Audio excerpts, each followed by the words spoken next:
All right. It's Kevin Garcia, a.k.a. the Puerto Rican Kid, KG. This is Fight Hype, and I got the man himself, Eddie. I mean, we'll get right into it. You know, I just got you and Leonard Ellerbe, something I thought I'd never see. Just tell us really quick, what were your thoughts on just being there with Leonard, talking to him? You guys go back and forth a lot. Yeah, honestly, like, it doesn't register with me. It's just another promoter in the game. Pleasant from my side and from his side. Do you know what I mean? Like, obviously, there hasn't been any beef for a while. I think at one point it was getting a little bit spicy. Yeah. But also, like, time is a healer, and it doesn't matter who it is. When I see someone, I'm respectful. You know, you guys want interviews, you want good content. We're passionate about what we do. We're passionate about our jobs. We want to win, and I'm here to disrupt and to beat those guys in the game, and they want to put a stop to that. So it's always going to be competitive. And it was good to catch up. Yeah, no, I thought it might, might get a little spicy, but it didn't. You guys, like you said, get spicy. Nah. You guys handled it like gentlemen for sure. Yeah. And you're here for obvious reasons. You know, he's here supporting his fighter. You're here supporting yours. So I've got to ask you, prediction. How do you think Berlanga wins this fight? Listen, I think Edgar's a massive underdog. We know that. Anybody that fights Canelo pretty much is an underdog. But I also know that he's a young man that's been dreaming of an opportunity like this. He's undefeated, he punches very hard.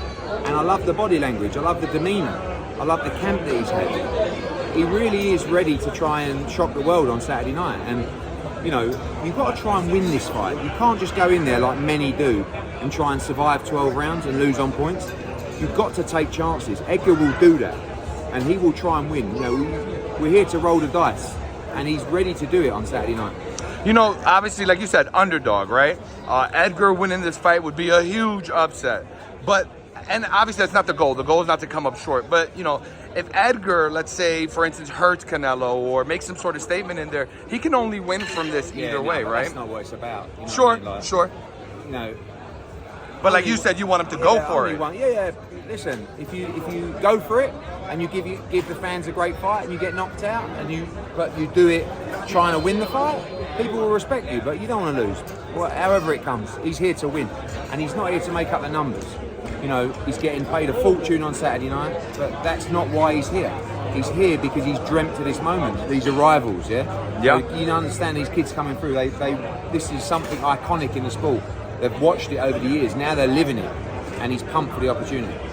No doubt. Changing gears here really quick, and I won't hold you too long, Eddie, but why do you think Oscar keeps shitting on this event? Why do you think he's involved in himself? It's not shitting on this event, it's shitting on Canelo. I don't understand it. Get over it, honestly. Like, I think he would be so much happier if he just let it go. Like, he's got a big platform there that he could be using to promote Zurdo Ramirez, Zepeda, Munguia. No, Munguia left him, didn't he? I'm trying to think of another fight he's got. Ramirez. No, but, you know, but why talk about Canelo Alvarez? He's not your fighter. You guys fell out years ago.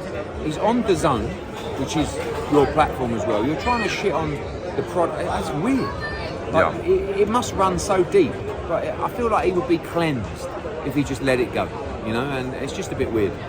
Do you think UFC Noche has any chance to stand up to this fight in the numbers? How do you think it goes? I think we're a weird fan base, aren't we? We're a weird community where people are really debating who's going to sell more tickets. Like, who cares? It's 2 great nights, right? You've got a UFC product at the Sphere. It's going to be amazing. You've got a great fight at T-Mobile. The atmosphere is going to be amazing. It's not the same audience. I'm sure there is some crossover. But so what? There's 2 big shows in Vegas. There's many nights where there's 2 big shows in Vegas. But we should be celebrating that we've got choice, you know, and you've got your choice on Saturday night. Let's celebrate 2 great shows. No doubt. 2 last questions, really quick. $15 pay-per-view price tag for the Shakur fight. Can you talk about that? Not until it's announced, no. I mean, you know, obviously there's all kinds of different models working around Riyadh season, and be interesting to see what happens. Okay, and just last question for you. Tank is supposed to fight in November. I mean, there's rumors of it at least. He's obviously not going to fight Shakur. Who do you think he should fight? Do you know what? I was saying to Leonard, like, I'm a big believer that Shakur beats Tank, and I'm a massive Tank fan. I think he's a brilliant fighter, but I think Shakur is the guy to beat him. I look at the opposition opportunities for Tank. I don't think there's a lot of people out there for him to fight. If he doesn't fight Rayo, and Robert Garcia is saying he's not going to be ready, who does he fight? in November? Well, I asked you that. Who do you I think? don't know. I mean, you're going to need dance partners. Yep. And if Shakur beats Cordina and Zepeda, that fight is massive between them two. And I'm backing Shakur Stevenson all day long. That's one of the biggest fights in boxing. But we've got our 2 opponents mapped out. I don't think Tank has opponents mapped out. You know, and but he's a great fighter, and hopefully he can make it happen. I lied. Eddie, this is the last question. I promise to let you go after this. Brian Norman. So, you know, his dad came out and said they were getting other offers that were like double or whatever, what you guys were offering him for the Boots fight. Any response to that? He got offered double. What? So he got offered $3.5 million for a fight. What? And didn't take it. There you So go. he got offered $3.5 million, and he still didn't take that. Fuck me, we were well out of 1.75.